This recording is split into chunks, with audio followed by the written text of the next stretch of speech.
अक्सर देखा जाता है कि हम में से ज़्यादातर लोग पढ़े लिखे लोगों पर बहुत ज़्यादा यकीन करते हैं, क्योंकि हम लोगों का मानना होता है कि जो लोग पढ़े लिखे होते हैं वो काबिल होते हैं और वो सही डिसीजन ले सकते हैं। लेकिन यह बात कितनी सही है, चलिए आइए हम समझने की कोशिश करते हैं एक बहुत ही प्यारी स्टोरी की मदद से।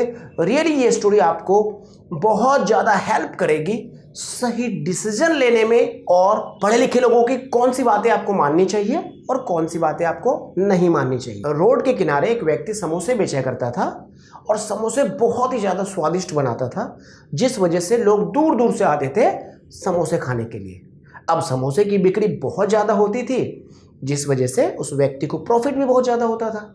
अब प्रॉफिट ज़्यादा होने की वजह से उन्होंने अपना रहन सहन चेंज किया, बढ़िया घर बनाया और अपने बच्चे को उसने बहुत बढ़िया कॉलेज में पढ़ने के लिए भेजा, क्योंकि उन्हें ऐसा लगता था कि मेरा बच्चा मेरी तरह समोसा ना बेचे और पढ़ लिख के कामयाब बने। इसलिए वो बहुत बढ़िया कॉलेज में अपने बच्चे को पढ़ने के लिए भेजता है और वो अपने मज़े से समोसे बेचता रहता है। अब देखिए, ये जो व्यक्ति जो समोसे बेचता था वो ना तो रेडियो सुनता था, ना टीवी देखता था, ना न्यूज़पेपर पढ़ता था, इसलिए दुनियादारी के बारे में इन्हें ज़्यादा खबर नहीं थी। बस ये इतना जानते थे कि समोसे बनता कैसे है और स्वादिष्ट समोसे कैसे बनता है और चटनी बढ़िया से कैसे बनाते हैं, ये उन्हें पता था। ठीक है, उसका बेटा जब ग्रेजुएशन करके गाँव आता है तो अपने पापा का हाथ बटाने के लिए दुकान पर चले जाता है। अब वो पापा से बातचीत करता है कि पापा, आपको पता है मंदी किसे कहते हैं? और दुनिया जो है मंदी के चपेट में आ चुकी है। अब मंदी मतलब आप कह लीजिए रिसेशन कह सकते हैं इसको।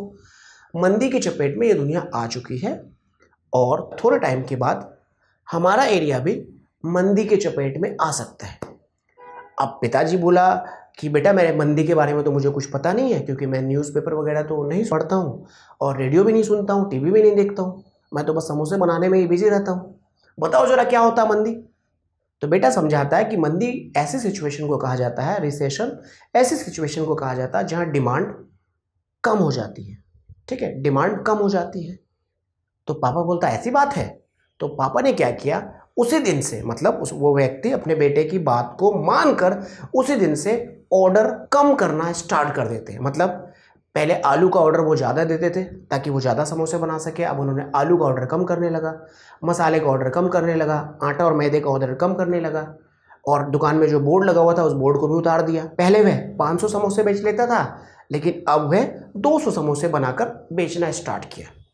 अब जैसे जैसे लोग जब आते गए और लोगों को समोसे नहीं मिलने लगा तो लोग उसके दुकान में आना बंद करते चले गए। एक दिन ऐसा आया कि वह थोड़े से समोसे बेचने लगे। मतलब पहले जो वो 500 समोसे बेच लेते थे, अब 50 या 100 समोसे तक आके वो सिमट गए।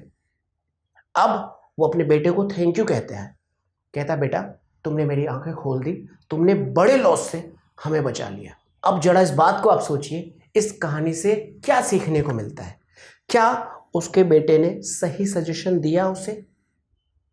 मेरे ख्याल से बिल्कुल भी नहीं, क्योंकि उसके बेटे के पास में थियोरेटिकल ज्ञान था, थियोरेटिकल नॉलेज था। वो केवल बुक में पढ़ के आया था, उसे दुनियादारी के बारे में नहीं पता था, एक्सपीरियंस उसके पास में नहीं था। ठीक है, बेटे ने जो सलाह दिया वो कैसा सलाह दिया? अपने थियोरेटिकल ज्ञान की वजह से उन्होंने सलाह दिया, थियोरेटिकल नॉलेज की वजह से उन्होंने क्या किया? सलाह दिया, जो किताबों में उसने पढ़ा था। अब पिताजी ने क्या किया? उसके ज्ञान का सम्मान करते हुए अपने बिजनेस में अप्लाई कर दिया, और अप्लाई करने के बाद क्या किया पिताजी ने? गलती पे गलती, गलती पे गलती, गलती पे गलती करते गए और अपना प्रॉफिट और बिक्री दोनों ही क्या कर लिए? कम कर लिए।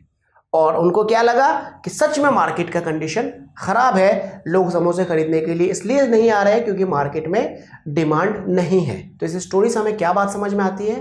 पहली बात कि पढ़ा लिखा होना और सही डिसीजन लेना और सही राय देना, दोनों में बहुत ज़्यादा अंतर है। दूसरी बात, इस बात की कोई गारंटी नहीं है कि एक एजुकेटेड पर्सन सही डिसीजन ले या सही डिसीजन लेने में आपका सहयोग करे। ठीक है।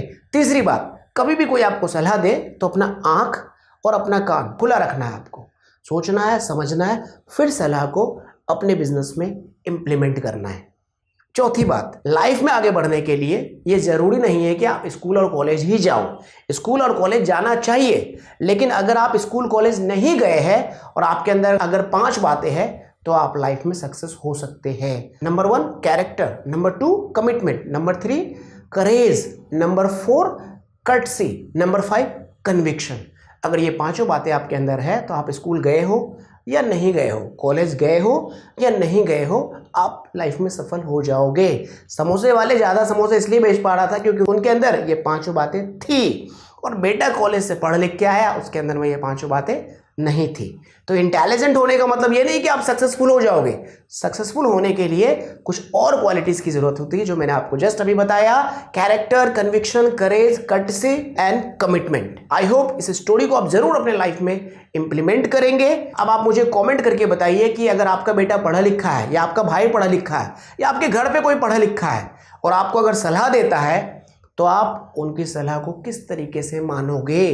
क्या आप ब्लाइंडली उनके सलाह को मानोगे और समोसे वाले की तरह फेल हो जाओगे, या आप अपना माइंड अप्लाई करोगे? कमेंट करके मुझे जरूर बताइए। और अगर आप समोसे वाले के जगह पर होते और इस स्टोरी को नहीं अटेंड किए होते तो आप क्या करते, ये भी बात मुझे कमेंट करके बताइए। चलिए मिलते हैं आपसे अगली वीडियो में। Thank you for joining us. Take care of you and your loving family. जय हिंद।